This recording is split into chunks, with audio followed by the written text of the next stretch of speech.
Yo, what's good YouTube? It's your boy Introspective, and welcome to the finale of Smash 4 Character Positives. Now I know this series has taken forever to complete, but we're finally here at the final row of characters. So, without further ado, let's get started. Now I thought Mega Man was going to be in Smash Bros. By Brawl, if not Melee. I mean, that's how deserving he is to be in the Smash Bros. Franchise.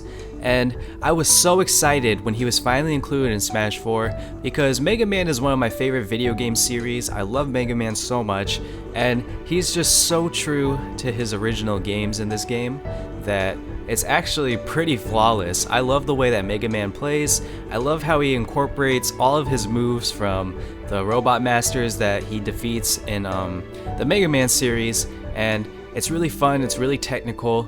He was actually my original main. Like, when I first got this game, I made Mega Man for like 3 weeks before I finally picked up Charizard, and I kind of dropped Mega Man by the wayside because I was so invested in Charizard.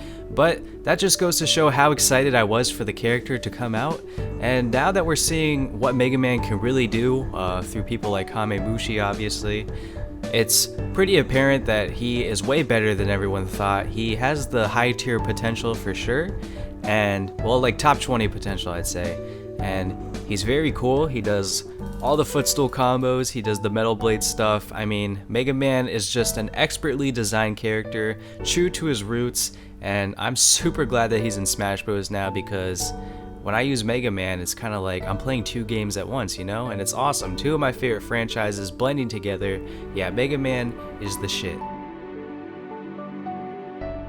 Now, a lot of people are probably expecting me to not give Sonic much of a compliment because chances are if you don't use or main this character, then you actually don't like this character at all. But the thing with me is, I play so many people often that use or main this character that I've pretty much grown immune to some of the things that irk other people. Now, the main issue with Sonic is that 90% of his gameplay revolves around spin dashing. He uses it to approach, he uses it for punishing, he uses it for pressure, for spacing, for all sorts of things. I mean, the list goes on, to be honest. And that's kind of annoying to fight against, especially if the matchup is bad. And I don't necessarily resent Sonic mains because I can actually see exactly why they want to use this character. He's fast, he has a lot of setups, he can kill off the top really easily.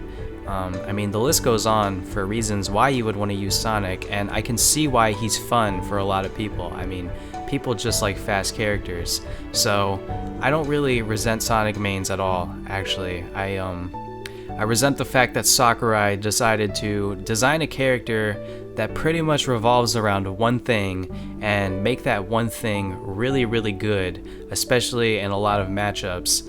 And it's tough to contest with Sonic. Even even a spammy Sonic can be hard to fight because Spin Dash is just so good against so many characters, and it can be hard to punish. So that's why people aren't fans of the character, that's why they hate the character so much. But like I said, I play so many people who main Sonic that I'm pretty much just neutral on the character at this point. So I can see why people want to main the character, and he's definitely a good character, but to be honest, I'm just glad he doesn't have that goddamn back throw anymore. Now, when Mewtwo was revealed for Smash 4, I basically reacted the exact same way as Etika. 1, because it's motherfucking Mewtwo, and 2, it was the realization of DLC in Smash 4. Now, Mewtwo was bottom tier in Melee. He was so goddamn bad in Brawl that you couldn't even select him as a character. And in Smash 4, when he first came out, he was actually pretty fucking bad as well. But over time he got the buff treatment, and now he is debatably top 10. And that to me is awesome because I think that was Sakurai's way of showing his love for the people who were so adamant about buying the DLC. I mean, everyone fucking bought Mewtwo, and yes, he was bad at the start, but I feel like Sakurai kind of rewarded that, that support for, his game by buffing Mewtwo in the end. And I don't know, that's just my little theory. I'm not sure, I can't confirm that. But anyways, Mewtwo is very strong, but he is very easy to kill as well. He is a glass cannon or a paper tiger, if you will. And that to me is exactly how Mewtwo should be played. And it's because of that that I find Mewtwo to be pretty balanced. He is very hard to fight against in a lot of matchups, but I feel like he is more balanced than a lot of the top tiers because he's a lot easier to kill. He kind of has Cloud syndrome, except Cloud is, you know, gimpable. But yeah, when I was at SmashCon, I was watching Abadongo, and watching Abadongo use Mewtwo live was probably one of my favorite Smash Bros. Experiences so far. He actually pulled off the footstool disable combo in front of me, and I flipped the fuck out. It was amazing. So yeah, Mewtwo brings the hype for sure. He brought the hype with his reveal trailer. He brings the hype in tournaments. He brings the hype when you use him because he's fun as hell. And yeah, I'm so glad that he's in this game. He was the perfect way to start off DLC. Another super passionate player base, Lucas mains are just really dedicated to this character. In fact, I know a lot of people who actually cried tears of joy when Lucas was revealed as DLC, and that just goes to show the love that people have for this character. It translates over from Brawl, it translates from his Origins game, and he's just really fun, and I think he's even more fun in Smash 4, honestly, because of the footstool combos and things that you can pull off with Lucas. You know, the PK freeze to PK thunder kill off the top is always cool. Lucas can do some really interesting things and some really flashy things. Like, I see him featured in a lot of combo videos, you know, like Replay Hut and Salt is Real. And even my subscriber montages from back in the day, like, there were a lot of Lucas plays because they're so flashy and stylish. And Lucas mains, they really like to go for that flash. I mean, most Lucas players that I even play aren't even spammers or anything. They're always pretty competent as far as, you know, pulling off the footstool combos and the nair strings and things like that, the offstage kills, the PK thunder usage. Like, they're all competent players for the most part. And yeah, that's impressive to me because Lucas is not a character that I can really use because he's just not my playstyle at all. He just does not feel right to me. So I'm always impressed by Lucas players, and like I said, I'm always super impressed by the passion that they have for this character.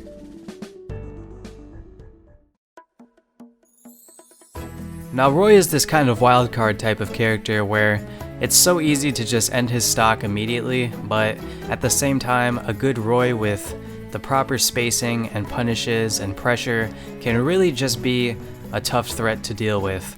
And Roy's inclusion in Smash 4 is deserving in my opinion because he plays very differently from the other Fire Emblem characters. Even Marth, you know, he's a semi-clone of Marth once again. Like, he can be more aggressive than Marth because the sweet spot of his sword is actually toward the hilt, so you can go in more and be rewarded for that as opposed to Marth, who gets more rewarded for spacing. So Roy is very volatile, but he's also very powerful. His F smash kills super early. Roy mains are just risk takers, man. Either that or they just really enjoy the character, but I feel like they understand the risk that it takes to play Roy, and it can pay off. Unfortunately, he is a pretty low tier character, just like in Melee, but I've seen some Roys do some work, put in some serious work. I've lost to a lot of good Roy players in the past, and he definitely has his reasoning for being in this game, and I'm glad that he was DLC because even though it was spoiled, it was still hype to see an old character come back in a new installment of Smash Bros. Ryu. Now, Ryu is the magic of Sakurai at work because he took this character, put him in Smash 4, and ended up making him play exactly like a Street Fighter character, you know, like with the high, medium, and low attacks, and incorporating that into a 2 attack button setup. That's just astounding to me. Like, it's just so genius by Sakurai, and it really shows the level of thought and ingenuity that was put into this character, and deservingly put into this character, because you need him to be super intricate and advanced, because Street Fighter is a super intricate and advanced game to play, and Ryu reflects that, and it's just so awesome to me. Ryu is so badass, man. I love him in this game so much. He is definitely the king of fancy combos and shit. Like, if you master Ryu, you're going to be the combo king of your block, because no one even comes close to comparing to the kind of combos that Ryu can pull off. Trell is basically my favorite player just because he's a god with Ryu. I love watching Ryu in tournament. I live for high level Ryu play because I can't play Ryu at that level myself, so I live for watching others do it because it just gets me so hype. Ryu is so fucking awesome, and I am so mad that he got spoiled because if the bomb had been dropped spoiler free, I think the earth would have actually split asunder and we would have all been melted by the fucking core itself. Oh boy, here we go. So when Cloud got revealed for Smash Bros, it was the most excited I have ever been in regards to Smash Bros because I never thought that Cloud was gonna be in this game. I mean, he's never been a Nintendo character, he's never been in a Nintendo game, so how the fuck is Cloud in Smash Bros? I mean, it was absolutely left field, it was mind-blowing.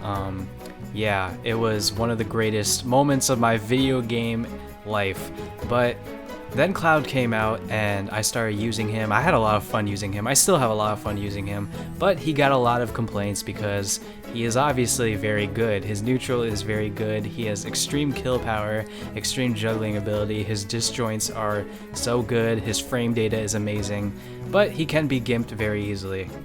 Cloud is a character that is generally hated by a lot of people, and I don't have anything against Cloud. Call it bias because I love Final Fantasy so much, but I find Cloud to be extremely fun, and honestly I learn a lot from fighting Cloud because I learn a lot about neutral and spacing and, you know, edge guarding and things like that, because you really have to be aware of all those things when you fight Cloud.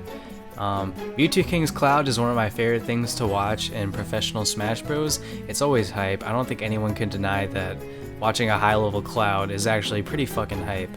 I'm sure someone's gonna say, well actually it's not hype at all, but I think it's really hype. I think Cloud was really hype for this game. He brought a lot of excitement back to Smash Bros when DLC was just running out, and he brought a lot of people back into Smash Bros, like Maximilian Dude for example. He plays a lot more Smash now because Cloud's in the game, and yeah, I think Cloud did a lot of good for Smash Bros, and over time people are gonna get better at the matchup, so I think Cloud overall was perfect for this game.